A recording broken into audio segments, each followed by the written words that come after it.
संस्कृतीताई सातपुते यांच्या गावभेट दौऱ्यात महिलांचा उत्स्फूर्त प्रतिसाद. दहिगाव जिल्हा परिषद गटाचे भारतीय जनता पार्टीचे अधिकृत उमेदवार संस्कृतीताई रामभाऊ सातपुते यांचा कारोंडे गावभेट दौरा होता. यावेळी गावभेट दौऱ्यात महिलांचा उत्स्फूर्त असा प्रतिसाद मिळाला. यावेळी महिलांच्या वतीने हळदी कुंकू कार्यक्रम करण्यात आला. यामध्ये महिला मोठ्या संख्येने उपस्थित होत्या. यावेळी कारोंडे दौऱ्यामध्ये कारोंडे येथे विविध ठिकाणी गावभेट दौऱ्यानिमित्त महिलांच्या भेटी घेण्यात आल्या. यावेळी महिलांच्या वतीने हळदी कुंकू कार्यक्रम करण्यात आला. यावेळी संस्कृतीताई सातपुते, ऋतुजाताई मोरे, दहिगाव गणाचे उमेदवार तनुजा खिलारे तसेच इंद्रजित रुपनवर यांनी मार्गदर्शन केले. आपल्या परिसरातील नवनवीन बातम्या व घडामोडी पाहण्यासाठी महादरबार न्यूज चॅनल लाईक, शेअर व सबस्क्राईब करा. जिल्हा परिषद गटाच्या आणि पंचायत समिती या गणाच्या प्रचारार्थ आपण या गोसावी इथे जमलेलो आहे.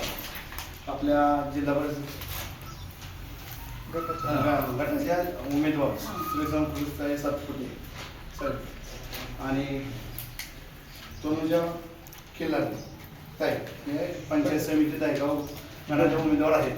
तर आपल्या गावात भाऊंनी आजपर्यंत केलेली कामं, विकास कामं, जसं आपल्या वस्तीवर पाण्याची टाकी, सभामंडप असे विविध कामं केलेली आहेत. हां गोसावी रस्ता गावातील गोसावी वस्ती त्या रस्त्यासाठी 15 लाख रुपये भाऊने आता निवडणुकीच्या पूर्वी दिलेले आहेत आणि इथून पुढेही भाऊ आपल्यासाठी तत्पर आहे. फक्त आपल्या गावातून ह्या वस्तीहून जास्तीत जास्त मतदान करावं ही विनंती करण्यासाठी आम्ही समोर इथं वस्तीवर आलेलो आहे. आता ताईंनी सांगतील, पण ज्या आपल्या भागाचा विकास करायचा असेल तर भाऊंना सहकार्य करावं, सर्वात जास्त मतदान व्हावं ही अपेक्षा आमची आहे.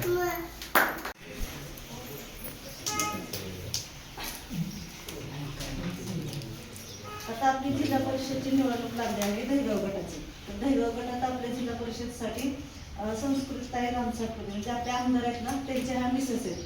म्हणजे जेंट्सला माहिती, महिलांना सांगते. तर हे आमदारांच्या मिसेस आहेत संस्कृतीताई. हे जिल्हा परिषद दहिगाव गटातून उमेदवार आहेत त्या. आणि जिल्हा परिषद गटामधून पंचायत समितीसाठी तनुजा बाळासाहेब खिलारे त्या पंचायत समितीसाठी उभा आहेत. तर त्या दोघींचं बी चिन्ह कमळ आहे. तर येत्या 5 तारखेला आपल्याला कमळ चिन्ह बटन दाबून विजय करायचे. आणि भाऊंचं झालं, पालकमंत्र्यांचं झालं, आपल्या कारोंडे गावात भरपूर त्यांनी निधी दिलेला आहे. आणि बापूंचं पण तुम्हाला चांगलं काम माहिती आहे की शेतकरी असतील किंवा दूध उत्पादक असेल त्यांना ते अनुदानाचं मिळवून द्यायचं काम, फाउंडेशन मधलं जे काम, आरोग्य शिबिरांची कामं, ही बी तुमच्या जनतेसाठीच कामं ते बी चालू. तर आमच्या विश्वास ठेवून ह्या दोन्ही उमेदवारांना भरपूर मतांनी निवडून द्या. धन्यवाद. सगळ्या पुरुष मंडळीनं काही गोष्टींची कल्पना असते. आपण जर असं थोडंसं आपल्या घरात जास्त लक्ष असतं त्यामुळे बाहेरच्या गोष्टीमध्ये लक्ष देण्यात. तर आपण सगळ्यांनी आमदार राम सातपुतेंचं काम गेल्या 5 वर्षामध्ये पाहिलेलं आहे. त्यांनी आरोग्य सेवेचं ज्या प्रकारे काम केलेलं आहे, गोरगरीब जनतेसाठी काम केलेलं आहे ते तुम्हाला सगळ्यांना माहीत आहे. लाखो रुपयांचे ऑपरेशन्स असतील गरीब जनतेचे ते त्यांनी मोफत केलेले आहे. तुमच्या एका मताने गरीब जनतेचं भलं झालेलं आहे, गरीब लोकांचं कल्याण झालेलं आहे. भरपूर विकास कामं केलेले यापूर्वी गेलेले.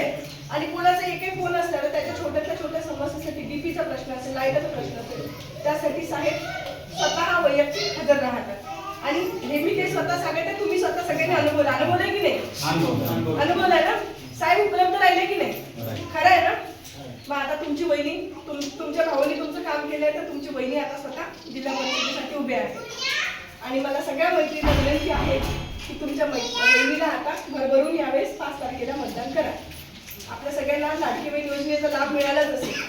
प्रत्येक घरात एक जण तर आहेच की जिला लाडकी बहीण योजना मिळते काम. आणि लाडकी बहीण योजना बंद व्हावी म्हणून हे जे विरोधक आहे ते कोर्टामध्ये गेले. तर आपल्याला आपली लाडकी बहीण योजना चालू ठेवायची असेल तर कमळाला मतदान करावं लागेल.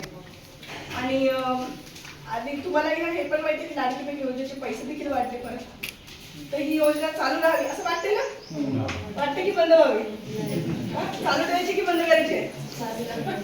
आणि म्हणजे तुमच्यापैकी भरपूर जणांना मदतही होत असेल, पण अनेक अशा अजून काही आहेत की ज्यांना त्याच्यापेक्षा जास्त त्याची मदत होते, आहे की नाही? म्हणजे इथपर्यंत पोहोचू पण शकत नाही अशा अनेक आपल्या मैत्रिणी आहेत.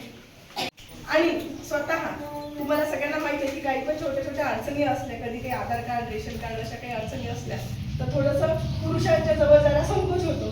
तर तुम्ही मला आणि तनुजाताई आणि ऋतुजाताई यांना हक्काने फोन करू शकता, काही बहिणी आमचं हे काम आहे तरी बोलून द्या, बरोबर आहे की नाही? तर असं माझी सगळ्यांना विनंती आहे की यावेळेस तुम्ही भरभरून आम्हाला मतदान द्यावं. आणि आमचं चिन्ह आहे कमळ. तुम्हाला 2 मतपेटा असतील, दोन्ही ठिकाणी तुम्हाला नाव येईल. एका इथे येईल संस्कृती राम सातपुते, तुमच्या याच्यावर आलेलंच असेल बघा, आले अशी पट्टी येईल संस्कृती राम सातपुते कमळ, नंतर येईल तनुजाताई बाळू किलारे, त्यांच्या पुढे कमळ. कमळ चिन्हासमोरचं बटन दाबा आणि आम्हाला भरपूर मतांनी विजयी करा. तुमच्यासाठी आतापर्यंत आम्ही तुमच्या प्रत्येक समस्येसाठी उपलब्ध राहिलेलो आहोत, यापुढेही उपलब्ध राहू. आणि यापुढे तुमची वहिनी पर्सनली वैयक्तिकदृष्ट्या जिल्हा परिषदेसाठी उपलब्ध राहील. म्हणून तुम्ही प्रत्येकाने साथ द्यावा अशी नम्र विनंती मी या ठिकाणी करते. आज तुम्हाला सर्वांना माहितच आहे की आपली जिल्हा परिषदची निवडणूक आहे. तर जिल्हा परिषदच्या निवडणुकीसाठी आपल्या दहीगाव गटातून संस्कृतीताई सातपुते या उमेदवार आहेत आणि मी पंचायत समितीसाठी दहीगाव उमेदवारीसाठी आहे. तर येत्या 5 फेब्रुवारीला आपली निवडणूक आहे. तर आम्हा दोघी जणींना तुम्ही भरपूर मतांनी निवडून द्या.